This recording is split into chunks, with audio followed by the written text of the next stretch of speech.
हम भी उनमें से हैं जो हमेशा सक्सेस चाहते हैं और उस सक्सेस को पाने के लिए हम कोई ना कोई ऐसी प्रोसेस कर लेते हैं जिसकी वजह से हमें आगे जाके तकलीफ होती है। हम कभी किसी को कॉपी कर लेते हैं।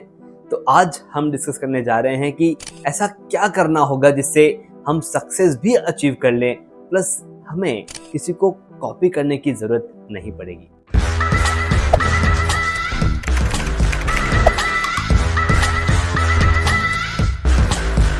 हेलो दोस्तों, मैं आपका टाइम मैनेजमेंट लाइफ कोच अखिल बाहेती। हम जहाँ कहीं भी जैसे भी टाइम स्पेंड करते हैं उसी के साथ हमारा सक्सेस, हमारा आउटकम, हमारा ग्रोथ और हम गोल की तरफ पहुँच रहे हैं या नहीं पहुँच रहे हैं, ये डिसाइड होता है। आज हम समझने वाले हैं एक छोटी सी स्टोरी के साथ किस तरह से सक्सेस को अचीव करने के लिए अगर हम गलत रास्ते पर चले जाते हैं तो हमें परेशानी होती है। होता यूं है, एक बहुत ही दयालु व्यापारी होता है।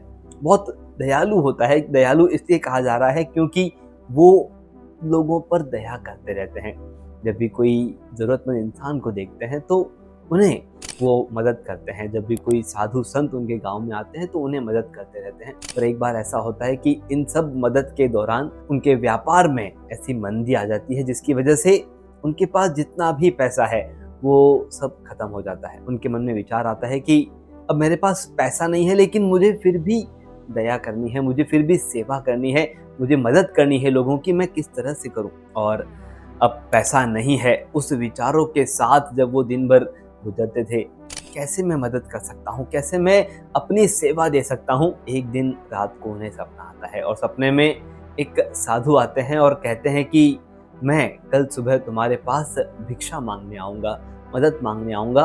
तुम्हें सिर्फ मेरे ऊपर एक लाठी मारनी है और जैसे ही तुम लाठी मारोगे मैं सोने की मूर्ति में बदल जाऊँगा और फिर तुम उस मूर्ति को बेच करके तुम्हारा जो सेवा भाव है, तुम्हारी जो दया करने की भाव है, मदद करने का भाव है, तुम उसे निभाते रहना। सुबह हुई, उस व्यापारी को वो सपना याद था कि हाँ, मुझे इस तरह से कोई साधु भिक्षा मांगने आएगा और उसे लाठी मारनी है। उसी तरह से उसी रूप में एक साधु आया, वो भिक्षा मांगने आया और व्यापारी को याद आया कि मुझे लाठी मारकर मेरी जो मदद करने वाली भाव है मुझे उसे आगे बढ़ाना है। उसने एक लाठी उठाई और उस भिक्षु के ऊपर लाठी मार दी। जैसे ही वो लाठी मारी, वो भिक्षु जो है वो सोने की मूर्ति में बदल गया। और ये सब जब हो रहा था तो उसी व्यापारी का पड़ोसी चुपके से देख रहा था कि ये साधु के ऊपर लाठी क्यों मार रहा है, और मारते ही वो सोने की मूर्ति में बदल गई।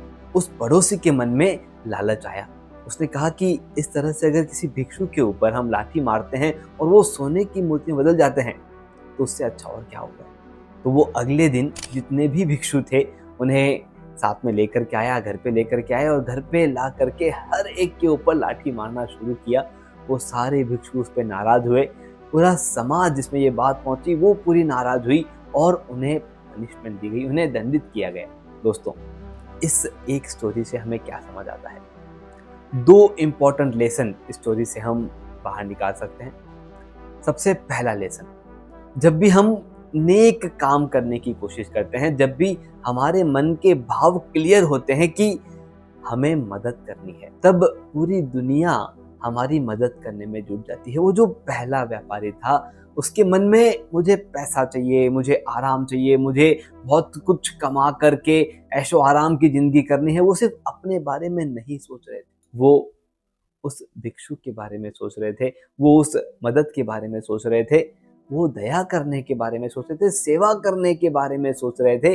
उस भाव के साथ जब वो पैसों की अपेक्षा कर रहे थे तो वहां पर भगवान ने भी उनकी मदद की कि तुम्हें पैसा चाहिए, तुम्हारा जो व्यापार है वो नहीं चल पाया है, तो चलो इस तरह से मैं तुम्हारी मदद करता हूँ, लेकिन तुम्हारा जो दया का भाव है, सेवा का भाव है, उसे मत। एक सिंपल सा सवाल मैं आप सबको पूछता हूँ कि जो कोई भी पोजीशन पर आज आप हो, आप पैसे कमा रहे हो, आप कोई स्टाफ हो, आप किसी के यहाँ काम कर रहे हो, आप कोई व्यापारी हो, जो कोई भी पोजीशन आपकी है, जब भी आप अपने पैसे खर्च करते हैं आपके अंदर भाव क्या रहता है कि मैं जिस किसी चीज को खरीद रहा हूं, क्या मैं सामने वाले की मदद कर रहा हूं? अगर हमारे भाव हम बदल दें, अगर हमारा थॉट प्रोसेस हम बदल दें, तो आप देखेंगे कि बड़ी आसानी से जो आप पैसे कमा रहे हैं, जिन्हें भी आप पैसे दे रहे हैं, वो अच्छे काम आएंगे। और जिस तरह से आपका ये भाव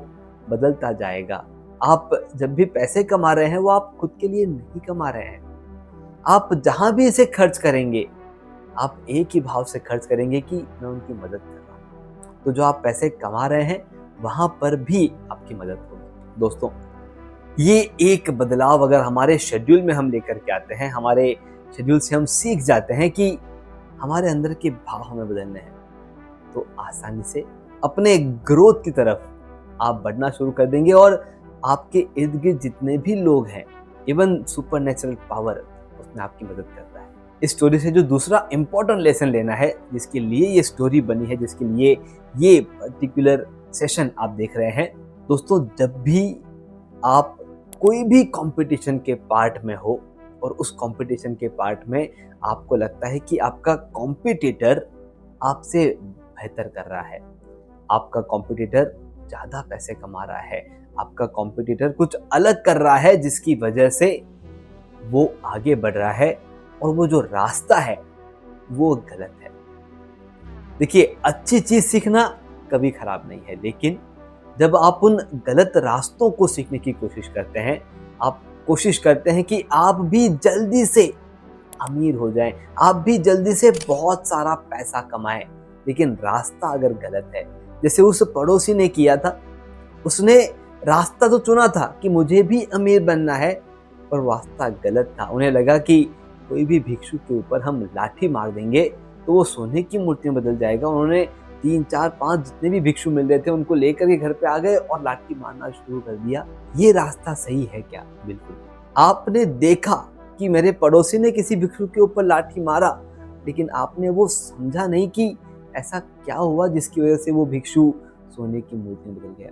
आपने आपके पड़ोसी के अंतर्मन के भाव को नहीं समझे।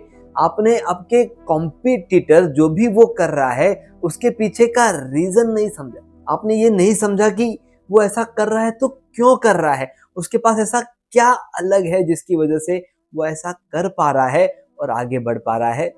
हम सिर्फ उस एक रिजल्ट को देखते हैं कि ये रिजल्ट हमें अचीव करना है, और उस रिजल्ट को अचीव करने के चक्कर में कोई गलत रास्ता अपना लेते हैं, तो उसके गलत रिजल्ट हमें ही अफेक्ट करने वाले हैं। दोस्तों, एक चीज यहाँ पर बहुत क्लियर है, जो भी काम आप कर रहे हैं, जिस भी तरीके से आप पैसे कमा रहे हैं, सबसे पहले अपने भाव को बदलिए।